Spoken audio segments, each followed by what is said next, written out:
আমার একটা বোনকে কিডন্যাপ করা হয়েছে। হ্যাঁ, ছোটবেলা থেকে কোলে পিঠে করেই বড় করেছি।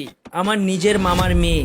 কয়েক মাস আগে আরিফ শেখ বা সাগর শেখ নামে এই ব্যক্তি আমার বোনকে কিডন্যাপ করেছে। প্রথমে এই বিষয়টা নিয়ে দাদু দিদা এবং মামারা আমাকে বারণ করেছিল। ওদের ভয় ছিল এই কিডন্যাপার বাচ্চাটার কোনো ক্ষতি করে দিতে পারে।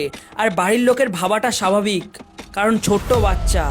কিন্তু যখন দিনের পর দিন চলে গেল, মাসের পর মাস শেষ হয়ে গেল, তবুও বাচ্চার খোঁজ পাওয়া গেল না, পুলিশ প্রশাসন লোকজন ধরিয়েও পাওয়া গেল না, তারপরে আমি এই ভিডিও করতে বাধ্য হলাম। আমার বোন যাকে কিডন্যাপ করা হয়েছে তার নাম সোনাক্ষী মণ্ডল। অত্যন্ত পাকা একটা মেয়ে।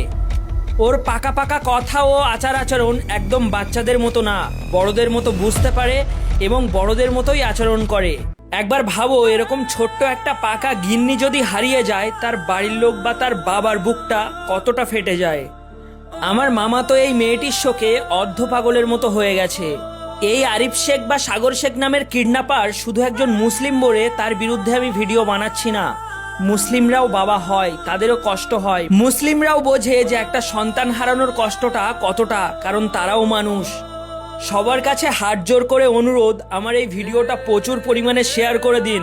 ভারতবর্ষের প্রত্যেকটা কোনায় কোনায় এই ভিডিওটা ছড়িয়ে যাক। আমি নিজেও জানি না যে এই আরিফ শেখ বা সাগর শেখ ভারতবর্ষে আছে নাকি দুবাইতে চলে গেছে।